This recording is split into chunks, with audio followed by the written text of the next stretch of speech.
नमस्कार। कार्यक्रम कोभिड हटलाइनमा यहाँलाई हार्दिक स्वागत छ। नेपाल दूरसञ्चार प्राधिकरण र नेपाल टेलिभिजनको संयुक्त प्रस्तुति कार्यक्रम कोभिड हटलाइनको साथमा उपस्थित छु म केशव घिमिरे। दर्शकवृन्द, हामीले यस कार्यक्रममा तपाईले पठाउनुभएका जिज्ञासा, गुनासा र चासोहरू लिने गर्छौं र तिनको समाधानका लागि सम्बन्धित निकाय समक्ष पुर्याएर मध्यस्थकर्ताको भूमिका निर्वाह गर्दै आइरहेका छौं। आजको श्रृङ्खलामा पनि तपाईका चासोहरू सम्बोधन गर्ने प्रयास हाम्रो जारी रहनेछ। आउनुहोस्, आजको कार्यक्रमका विषयवस्तुमा प्रवेश गर्नुभन्दा पहिले तपाई पनि कार्यक्रममा सहभागी हुन खोज्दै हुनुहुन्छ भने यी माध्यम प्रयोग गरेर सहभागिता जनाउन सक्नुहुन्छ। कार्यक्रम कोभिड हटलाइनमा कोरोना भाइरस कोभिड-19 का कारण सिर्जना भएका विभिन्न समस्या वा गुनासो राख्नका लागि सम्पर्क माध्यमहरू फोन, एसएमएस र फाइबरका लागि 98 427 49 075, Facebook NTV response, email ntvcovid19response@gmail.com। दर्शकवृन्द, तपाईँ पनि यी माध्यम प्रयोग गरेर आफूसँग रहेका समस्या र चासोका विषयहरू हामीमाझ पठाउन सक्नुहुन्छ र तिनको सम्बोधनका लागि हामी दैनिक रूपमा तपाईँमाझ आउनेछौँ। शनिबार 11:30 बजे र अन्यबार 12:30 बजे तपाईँ हाम्रो भेटघाट हुने गर्छ तपाईँकै चासो सम्बोधनका लागि। आज पनि तपाईँले पठाउनुभएका केही विषयवस्तुमध्येबाट दुईवटा विषयवस्तु लिएर हामी आइसकेका छौँ। आजको विषयवस्तुमा प्रवेश गर्नुभन्दा पहिले केही जानकारी तपाईँमाझ राखौँ। कोरोना भाइरसको महामारी फैलिएसँगै बन्द भएको भिसा सेवा शुक्रबारबाट सुचारू भएको छ। नेपालमा मनसुन भित्रिएको 16 दिनमा प्रकोपमा परेर 27 जनाको मृत्यु भएको छ। लगातारको वर्षाका कारण पहाडी क्षेत्रमा पहिरो गएको छ, सडक अवरुद्ध भएको छ र केही पुलहरू पनि बगाएको खबर छ भने तराई क्षेत्रमा अब डुबान सुरु भएको छ। केही बस्तीहरू डुबानमा परेका छन् र त्यहाँ उद्धारको क्रम पनि जारी छ। यसै क्रममा उपप्रधान तथा गृहमन्त्री विष्णुप्रसाद पौडेलले विपदबाट हुन सक्ने सबै खालका क्षति न्यूनीकरणका लागि पूर्व तयारी गर्न निर्देशन पनि दिनुभएको छ र सोअनुसार सम्बन्धित निकायहरू तयारीमा पनि जुटेका छन्। अर्कोतर्फ ताप्लेजुङमा बिहिबार 55 जनालाई कोरोना संक्रमणको पुष्टि भएको छ। जिल्लाको एउटा हाइड्रो पावरमा कार्यरत 46 जनाको PCR रिपोर्ट पोजिटिभ आएको छ र त्यो सहित 56 जना त्यहाँ संक्रमित फेला परेका हुन्। र अर्कोतर्फ झापामा पनि निषेधाज्ञा खुलेपछि केही जुन निषेधाज्ञा खुकुलो भएपछि संक्रमितको संख्या बढेको भनेर तथ्याङ्कले देखाएको छ। यो विषयमा आज हामी केन्द्रित रहेर कुराकानी गर्नेछौँ। अर्कोतर्फ जुम्लामा निषेधाज्ञा खुलेको छ भने काभ्रेमा कोरोना संक्रमितको मृत्युदर शून्यमा झरेको छ। अब अन्तर्राष्ट्रिय कुरा गर्ने हो भने युरोपेली देशहरूमा कोरोना भाइरसबाट संक्रमितको संख्या फेरि वृद्धि भएको देखिएको छ र विश्व स्वास्थ्य सङ्गठनले झन्डै 2 महिनापछि संक्रमितको संख्यामा फेरि वृद्धि भएको जानकारी गराएको हो।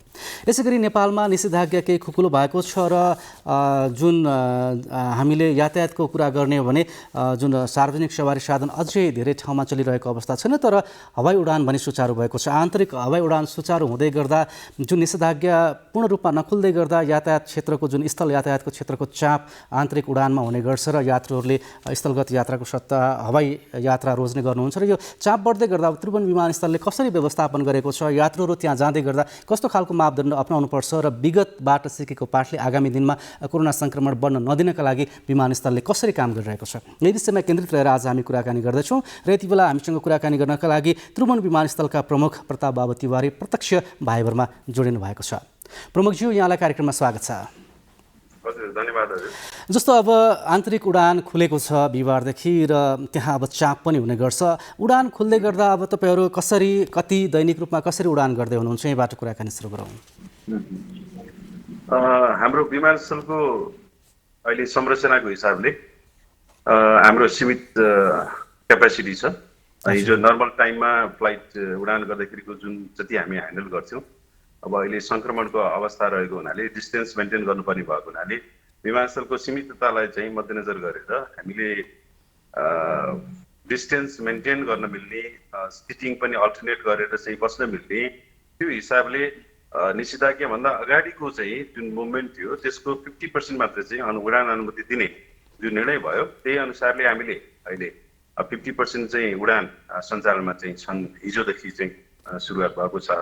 हामीले 67 चाहिँ 67 मुभमेन्ट विभिन्न एयरलाइन्सहरूको 67 उडान स्वीकृति चाहिँ दिएका छौँ।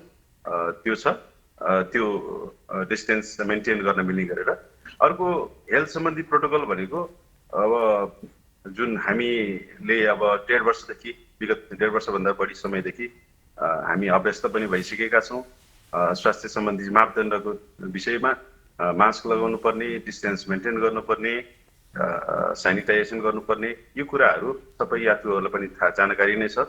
त्यो जानकारी हामीले गराएका पनि छौँ र त्यहाँ क्युमा भिड लाग्न नदिने गरेर हामीले त्यो व्यवस्था पनि हामीले त्यहाँ मिलाएका छौँ र यात्रुहरूलाई हाम्रो अनुरोध पनि त्यही नै छ।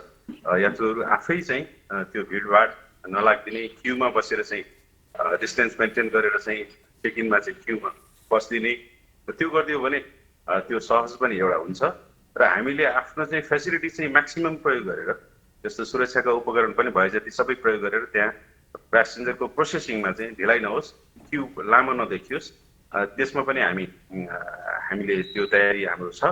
र अर्को काउन्टर पनि एयरलाइन्सलाई जति हामी चाहिँ उपलब्ध गराएका छौँ काउन्टरहरू, त्यो काउन्टर पनि सबै काउन्टरहरू चाहिँ खोलेर छिटो प्रोसेसिङको व्यवस्था मिलाउने त्यो छ। र हेल्थबाट चाहिँ टेम्परेचरको स्क्रिनिङ पनि त्यहाँ हुन्छ।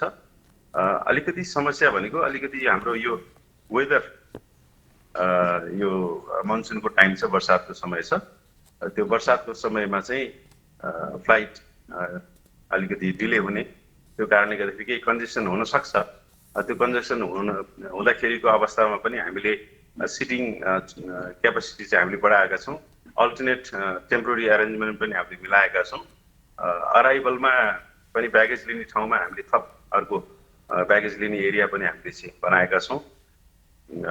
समस्या अब हाम्रो संरचनागत समस्या कारणले केही समस्या चाहिँ हुन्छ, तैपनि हामीले व्यवस्थित तरिकाले चाहिँ हामी सबैले यात्रु पनि त्यस व्यवस्थित तरिकाले नै अब चाहिँ क्युमा बसेर लाइनमा लागेर चाहिँ गरिदिनु हो भने यो सङ्क्रमण चाहिँ को जोखिम चाहिँ न्यूनीकरण गर्न चाहिँ सकिन्छ। जस्तो हजुर प्रमुखजी, विगतको हेर्दाखेरि कस्तो थियो भन्दा अब प्लेनभित्र छिरिसकेपछि पनि एकदम स्वास्थ्य मापदण्ड पालना भएको, बिचमा जाँदै गर्दा यातायातमा पनि पालना भएको, लाइनमा बस्दै गर्दा पनि पालना भएको, तर बिचमा लबीमा जुन वेटिङ रुममा हुन्छ त्यहाँ चाहिँ पालना नभएको देखिएको थियो। त्यहाँतिर निगरानी बढाउनको लागि त्यहाँ केही व्यवस्थापन गर्नुभएको छ के छ?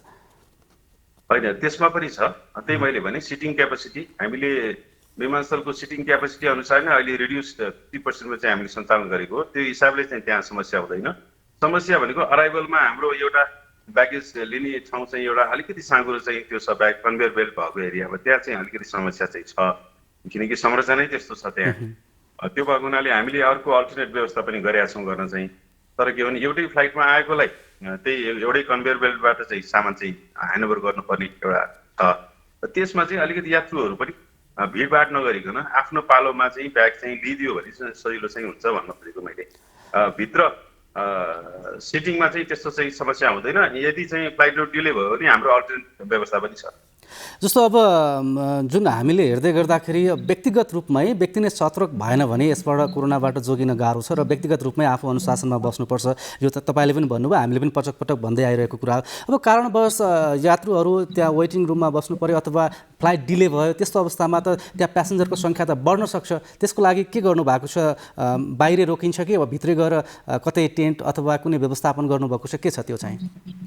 होइन, उहाँहरू चेक इन भएर उहाँहरूको आफ्नो नर्मल टाइम अनुसार उहाँ चेकिङ भएर जानुहुन्छ, किनकि नर्मल टाइममा जाँदाखेरि प्रत्येक 10 मिनटको अन्तरालमा हामीले फ्लाइटको सेड्युलिङ दिएको हुनाले त्यो भिडभाड हुँदैन, चेक इनमा भिडभाड त्यस्तो हुँदैन। र यदि चाहिँ फ्लाइट डिले भयो भने अब जुन इजरायलमा डिपार्चर हलमा चाहिँ अलिकति त्यहाँ प्यासेन्जरहरू बढ्न सक्छ। हो, त्यो बढ्न सक्ने अवस्थामा चाहिँ हामीले थप अर्को बाहिर चाहिँ अर्को टेन्टको व्यवस्था गरेका छौँ। अस्थायी टेन्टको व्यवस्था गरेर 300 क्यापेसिटीको अर्को टेन्टको व्यवस्था छ, त्यसमा पनि हामीले त्यहाँ ट्रान्सफर गर्छौँ हामी। हो, अब हामीले यो जुन यात्रुहरूको चेकिङको कुरा छ, स्वास्थ्य प्रोटोकल पालना गर्ने कुरा छ, यसले गर्दा केही ढिलाइ हुनसक्छ। अब हामी पहिले जस्तै यति समय अगाडि जाने भन्ने छ कि अथवा अहिले चाहिँ केही समय अगाडि जानुपर्ने छ यात्रुहरू विमानस्थलमा? के हो छ त्यो चाहिँ? त्यो एयरलाइन्सहरूले आफ्नो चाहिँ 1 घन्टाभन्दा अगाडि चाहिँ फ्लाइट टाइमभन्दा 1 घन्टा अगाडि नै चाहिँ आउनुहोस् भनेर उहाँहरूले त्यो सूचना दिइसकेका हुन्छ टिकट लिने क्रममा नै। एउटा त्यो भयो। अर्को तपाईँले हिजोको कुराहरू उठाउनु भयो। हिजो चाहिँ कस्तो थियो भने निषेधाज्ञा यो लाग्ने टाइममा जुन हामीले सबै यात्रुहरूलाई आफ्नो गन्तव्यमा जाने जुन अपर्च्युनिटी दियौँ होइन, त्यसको कारणले गर्दाखेरि त्यति बेला चाहिँ ठुलो अलिकति चाहिँ भिडभाड भएको थियो। अब चाहिँ त्यस्तो भिडभाड चाहिँ हुँदैन होइन। अब अलिकति एकैचोटि चाहिँ अब हाम्रो जहाजहरूको भनेको 70 क्यापासिटीका जहाजहरू छन् डोमेस्टिकमा, त्यो एकैचोटि आउँदाखेरि अराइभलमा चाहिँ थोरै चाहिँ साँघुरोपन चाहिँ हामीलाई महसुस छ, त्यति हो। डिपार्चरमा त्यस्तो समस्या आउँदैन। तैपनि अराइभलमा पनि अब सँगै चाहिँ दुईटा जहाजको चाहिँ फ्लाइटहरू सँगै आइदियो भने अर्को टेम्पोररी व्यवस्था पनि हामीले मिलाएको छौँ। अब यो अवस्थामा जनशक्तिको अवस्था के छ विमानस्थलमा? जनशक्ति अहिले सबै फुल स्विङमा काम गर्नुभएको छ। बिचमा निषेधाज्ञा टाइममा हामीले अलिकति रिड्युस म्यान पावरमा चाहिँ हामीले काम गरेका थियौँ भने अहिले सबै जनशक्ति पूर्ण रूपमा चाहिँ सञ्चालित हुनुहुन्छ। जस्तो प्रमुखज्यू, अब बाहिरबाट आउने लगेज त त्यो अनुसार सेनिटाइज भएर आएको होला अथवा त्यो खालको मापदण्ड पुरा भएर आएको होला। अब केही लगेजहरू त्यहाँ नयाँ व्यक्तिहरू जाँदै हुनुहुन्छ, उहाँहरूको चाहिँ त्यो लगेजबाट पनि कोभिड सर्ने सम्भावना हुन्छ, त्यसको लागि हामीले कस्तो खालको प्रावधान अपनाएका छौँ? होइन, यो कोभिड अब म स्वास्थ्यको विज्ञ त होइन, अब यो सेनिटाइज गर्ने भन्ने कुरा चाहिँ छ प्याकेजको पनि। तर मैले बुझेको पनि के छ भने एउटा स्वास्थ्यको विज्ञहरूबाट मैले सुनेको पनि के भने कोभिड सर्ने भनेको अब डाइरेक्ट चाहिँ यो के अरे यो मुखको कन्ट्याक्टबाट अथवा हाछिउँ गर्दाखेरि होइन, त्यो हामी चाहिँ नजिक छौँ भने त्यहाँबाट चाहिँ सर्ने हो, त्यो एउटा चाहिँ त्यो माध्यमबाट चाहिँ सर्ने हो। त्यसैले चाहिँ अब कतै ब्यागेजमै छोएको आधारमा अथवा चाहिँ ती रिस्कहरू चाहिँ धेरै कम हुन्छन् होइन। यद्यपि त्यो सेनिटाइजेसन गर्ने चाहिँ भनिएको छ, त्यो त्यसको चाहिँ इफिकेसी कतिको हुन्छ भन्ने कुराहरू चाहिँ अब त्यो म विज्ञ परिन। तर के भने सेनिटाइजेसन गर्ने भन्ने कुराहरू हामीले सक्सन चाहिँ हामीले दिएको छौँ। जस्तो अब अहिले तपाईँले दैनिक 67 उडानको कुरा गर्नुभयो। अब यदि अनुमति पायो भने विमानस्थलले त्यहाँभन्दा बढी उडान भर्न सक्ने अथवा त्यो खालको व्यवस्थापन गर्न सक्ने अवस्था अहिले छैन, के छ? होइन, अहिले त हाम्रो चाहिँ सङ्क्रमणको स्थिति, त्यो सङ्क्रमण स्थिति घट्नु पर्यो। सङ्क्रमण दर चाहिँ घट्दै गयो भने त्यही अनुसारले हामीले मूल्याङ्कन गर्दै अनि हाम्रो चाहिँ अहिलेको चाहिँ जुन व्यवस्थापन कति प्रभावकारी हुन्छ त्यसको चाहिँ पोस्ट इभ्यालुएसन गर्दै अनि त्यसपछि हामीले के निर्णय गर्ने पछि गर्छौँ। अन्त्यमा आम नागरिकको लागि तपाईँको तर्फबाट सुझाव सल्लाह के रहन्छ? मैले आम नागरिकलाई के भने यो अब यहाँहरूकै समस्या जस्तो कि अब बिरामीहरू कतिपय बिरामीहरू काठमाडौँ आउनुपर्ने होला चेक जाँचको लागि। अब स्वास्थ्य उपचार अब हेलिकप्टरबाट ट्रान्सपोर्टेसन महँगो पनि छ। त्यो हिसाबले अब अहिले ती पीर मर्कालाई पनि हामीले बुझेर नेपाल सरकारले यो स्वास्थ्यका मापदण्ड पालना गर्ने गरेर रिड्युस सङ्ख्यामा जुन फ्लाइट उडान अनुमति दिएको छ, यो भनेको हाम्रै सुविधाको लागि हो, आम नागरिकको सुविधाको लागि हो। हामीले यो स्वास्थ्यको मापदण्ड परिपालनामा हामी पनि सचेत भइदियौँ भने अब भोलिका दिनहरूमा यो विश्वसनीयता बढ्छ। यो भनेको अब एयर ट्रान्सपोर्टेसन अब अहिले सबै सेक्टर अब अहिले आर्थिक रूपमा पनि जर्जर भएको अवस्था छ, हामीलाई पनि सेवा सुविधा चाहिएको छ। त्यसैले सबैबाट कोअपरेसन भयो भने एउटा सङ्क्रमणलाई हामीले चाहिँ बढ्न दिएनौँ भने होइन यो फ्लाइटहरू निरन्तरता हुन सक्छ। अनि अब हामीले सबैले चाहिँ लापरवाही गर्दै गयौँ भने फेरि फ्लाइट रोक्नुपर्ने अवस्था पनि आउन सक्छ। त्यो दिन नआओस्, सबै हामी चनाखो भइदिउँ, सबै हामी सतर्क भइदिउँ। मेरो अनुरोध त्यही नै हो। हुन्छ, समयको लागि यहाँलाई धन्यवाद छ। हस् त। उहाँ हुनुहुन्थ्यो त्रिभुवन विमानस्थलका प्रमुख प्रताप बाबु तिवारी र आन्तरिक उडान सुरु भएसँगै त्यहाँको स्वास्थ्य मापदण्ड कसरी पालना गरिएको छ र यात्रुहरूले के कस्तो कुरामा ध्यान दिनुपर्छ भन्ने केही जिज्ञासाहरू आएका थिए र त्यही विषयमा केन्द्रित रहेर हामीले कुराकानी गरेका थियौँ। दर्शकवृन्द, पक्कै पनि उहाँले भने जस्तै व्यक्तिगत रूपमा हामी सजग हुनैपर्छ, हामीले ख्याल गर्नैपर्छ र हामीले अनुशासनमा बस्नैपर्छ। यदि हामी आफैले लापरवाही गऱ्यौँ भने फेरि अहिले जसरी क्रमशः जुन बन्दका कुराहरू थिए ती खुल्दै गएका छन् र फेरि कडा रूपमा बन्द गर्नुपर्ने अवस्था आउन सक्छ। त्यसैले हामी पनि सजग हुनुपर्छ यो मामलामा। अर्को विषयवस्तुमा जानुभन्दा पहिले केही सन्देश यहाँहरूमा आज प्रस्तुत गर्दछौँ। यदि तपाईलाई कोभिड-19 को लक्षण देखिएमा तुरन्तै पीसीआर परीक्षण गराउनुहोस्। यसरी गरिएको परीक्षण पोजिटिभ भएमा तपाईँ होम आइसोलेसनमा बस्न सक्नुहुनेछ। होम आइसोलेसनमा बस्दा ध्यान दिनुपर्ने कुराहरू: दिनमा 3 देखि 4 पटक अक्सिजनको मात्रा जाँच गर्ने, अक्सिजनको स्तर 92% भन्दा बढी भएमा र ज्वरो पनि देखिएमा ज्वरोको औषधि सेवन गर्ने, तर अक्सिजनको स्तर 92% भन्दा कम भएमा अनिवार्य चिकित्सकसँग परामर्श लिने। परामर्शका लागि 1133 वा 1115 मा सम्पर्क गर्ने। चिकित्सकको सल्लाह बिना जथाभावी औषधि सेवन नगर्ने, पर्याप्त मात्रामा पोषिलो तथा झोलिलो खानेकुरा खाने, कोठामा बस्दा झ्याल वा भेन्टिलेसन खुल्ला राख्ने, आफूलाई सृजनात्मक काममा व्यस्त राख्ने र स्वास्थ्यकर्मीसँग नियमित परामर्श गरिरहने। यति बेला कोरोना भाइरसको नयाँ भेरिएन्ट फैलिँदो क्रममा छ। यो समयमा आफूलाई संक्रमण र यसको असरबाट कसरी बचाउन सकिन्छ? अत्यावश्यक काम बाहेक घर बाहिर नजाने, सामान किन्न जाँदा सुरक्षित भएर जाने, अत्यावश्यक काम परेर बाहिर जानु परेमा मास्क, सेनिटाइजरको प्रयोग र भौतिक दूरी अनिवार्य पालना गर्ने, विदेशबाट वा जिल्ला बाहिरबाट आउनु भएको छ भने अनिवार्य होम क्वारेन्टाइन वा आइसोलेसनमा बस्ने, बजारबाट सामान किन्दा आफूलाई चाहिने जति मात्र किन्ने, अनावश्यक जोहो नगर्ने, कोरोना भाइरससँग सम्बन्धित सूचना वा सामग्रीको आधिकारिकता जाँचेर मात्र धारणा बनाउने, आधिकारिकता नभएका त्यस्ता सूचनाहरू सामाजिक सञ्जालमा सेयर तथा कमेन्ट नगर्ने, तपाईले लगाउनु भएको मास्कले मेरो सुरक्षा गर्छ, मैले लगाएको मास्कले तपाईको सुरक्षा गर्छ, त्यसैले मास्कको प्रयोग अनिवार्य गरौँ र कोरोना भाइरसबाट बचौँ र बचाऊ। नेपाल सरकार, सञ्चार तथा सूचना प्रविधि मन्त्रालय।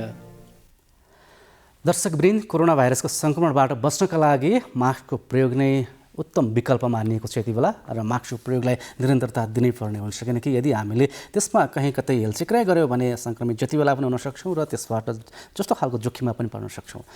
खास गरी अहिले पछिल्लो समय केही निषेधाज्ञा खुकुलो भएका स्थानमा सङ्क्रमितको सङ्ख्या केही बढ्यो भनेर तथ्याङ्कहरू पनि आएका छन् र ती स्थानमा अब कसरी व्यवस्थापन गरिँदैछ यी विषयमा पनि हामी आज कुराकानी गर्दैछौँ। खास गरी रूपन्देहीको कुरा गर्ने हो भने त्यहाँ सङ्क्रमण खुलेपछि केही सङ्ख्या वृद्धि भएको भनेर कुरा आएको थियो। त्यसै गरी अर्को जिल्ला झापामा पनि सङ्क्रमण केही खुकुलो गराएपछि त्यहाँ पनि सङ्क्रमितको सङ्ख्या बढ्यो भनेर कुरा आएको थियो र यो अब खुकुलो बनाएकै कारणले सङ्क्रमितको सङ्ख्या बढेको हो कि अन्य कुनै कारण छ, यस विषयमा आज हामी कुराकानी गर्दैछौँ। र यति बेला कुराकानी गर्नका लागि स्वास्थ्य कार्यालय झापाका कोभिड फोकल पर्सन जीवन चौलागाई हामीसँग प्रत्यक्ष भाइबरमा जोडिनु भएको छ। जीवन सर, यहाँलाई कार्यक्रममा स्वागत छ।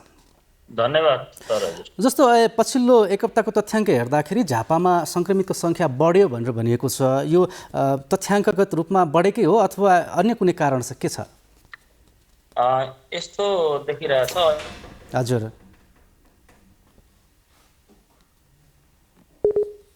हामी झापा स्थित स्वास्थ्य कार्यालयका कोभिड फोकल पर्सन जीवन चौलागाईसँग कुराकानी गर्ने क्रममा छौँ र खास गरी त्यहाँ पछिल्लो समय जुन निषेधाज्ञा केही खुकुलो गरिएपछि सङ्क्रमितको सङ्ख्या बढेको भनेर भनिएको छ र यो विषयमा हामी उहाँसँग कुराकानी गर्दैछौँ। खास गरी सीमा क्षेत्र पनि हो, सीमा क्षेत्र भएका कारणले गर्दा पनि थप सावधानी अपनाउनै पर्ने हुन्छ र निषेधाज्ञा खुकुलो गरे पनि हामीले आफूले व्यक्तिगत रूपमा त्यो सावधानी अपनाउन छोड्यौँ भने सङ्क्रमण पक्कै पनि बढ्छ। त्यसले गर्दा निषेधाज्ञा खुला भयो अथवा हामी अब बाहिर हिँड्न पायौँ, सवारी चलाउन पायौँ भन्दैमा तपाईँहरूले बिना काममा बाहिर हिँड्ने अथवा मास्कको प्रयोग नगर्ने त्यो खालको गर्नुभयो भने अलिकति समस्या हुने गर्छ र हामी यी विषयमा जोडिन लागिरहेका छौँ र झापा स्थित स्वास्थ्य कार्यालयका कोभिड फोकल पर्सन जीवन चौलागाई हामीसँग हुनुहुन्छ। जीवनजी, हामी सुन्दैछौँ, तपाईँसँग मैले सोध्दै थिएँ कि निषेधाज्ञा खुकुलो अलिक भएको छ, झापामा सङ्क्रमित बढेको छ, यो के हो?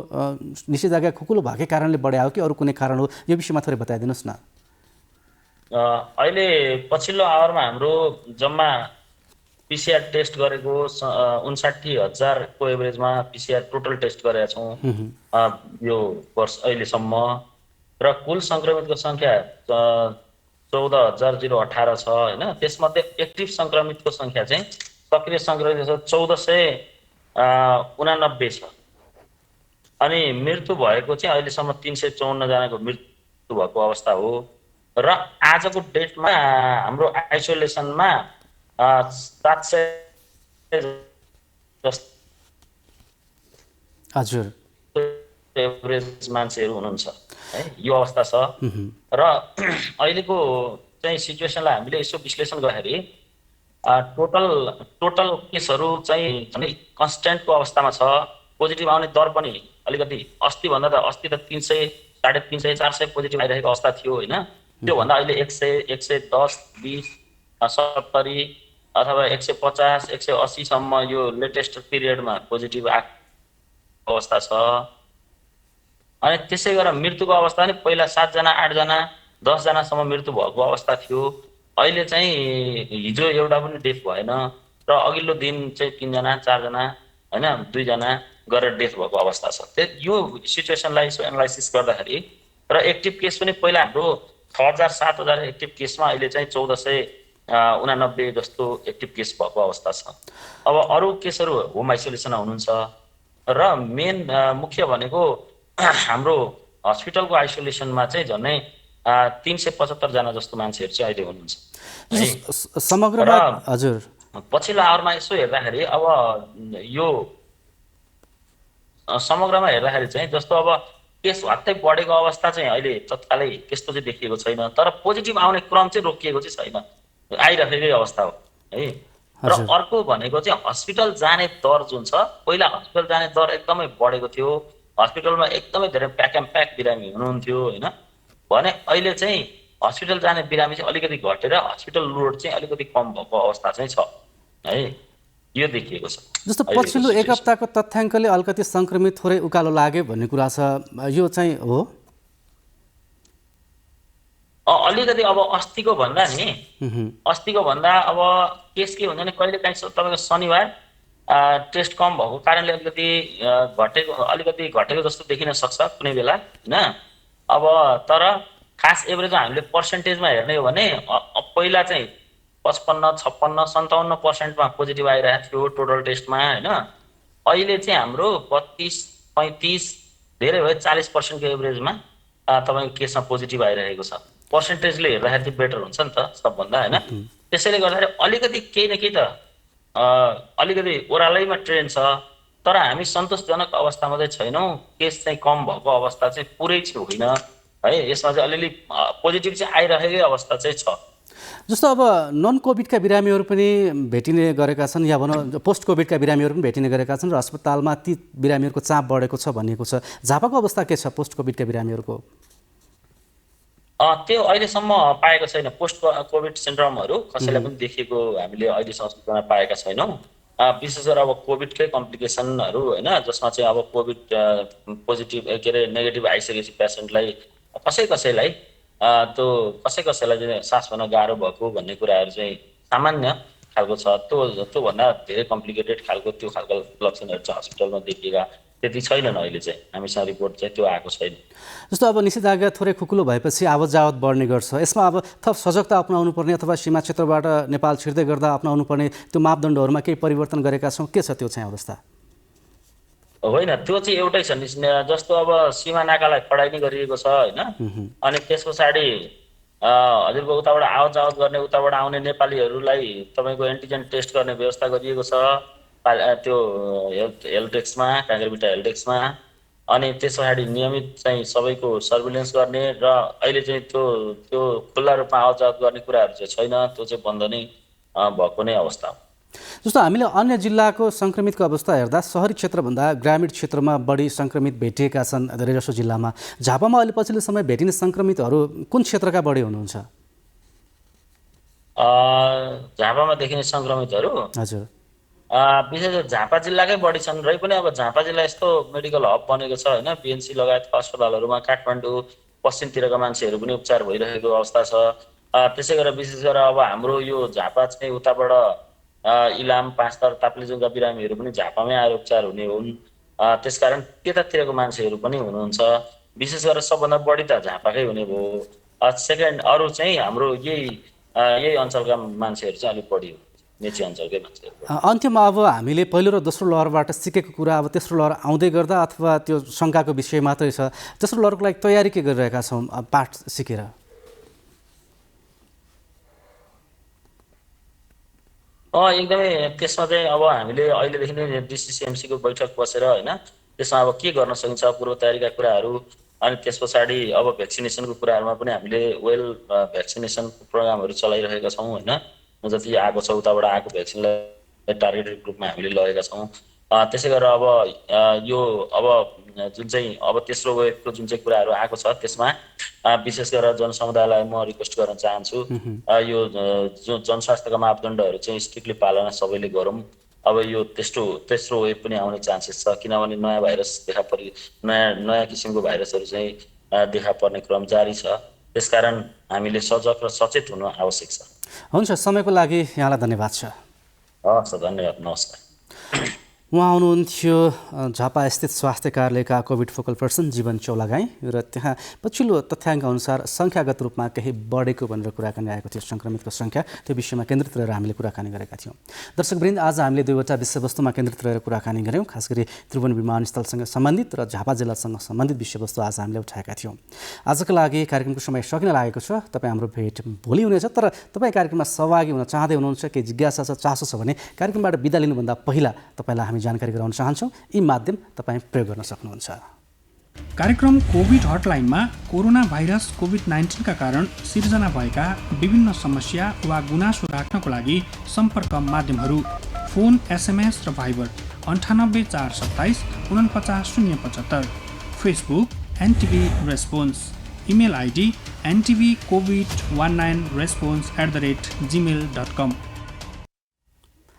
अवस्था कार्यक्रम कोभिड हटलाइनको समय आजलाई यति नै। तपाईँ हाम्रो भेट भोलि फेरि नयाँ विषयवस्तुका साथ हुनेछ। तबसम्मको लागि हामी सबैलाई बिदा दिनुहोस्। तपाईँ भने नेपाल टेलिभिजन हेर्दै गर्नुहोस्। नमस्कार।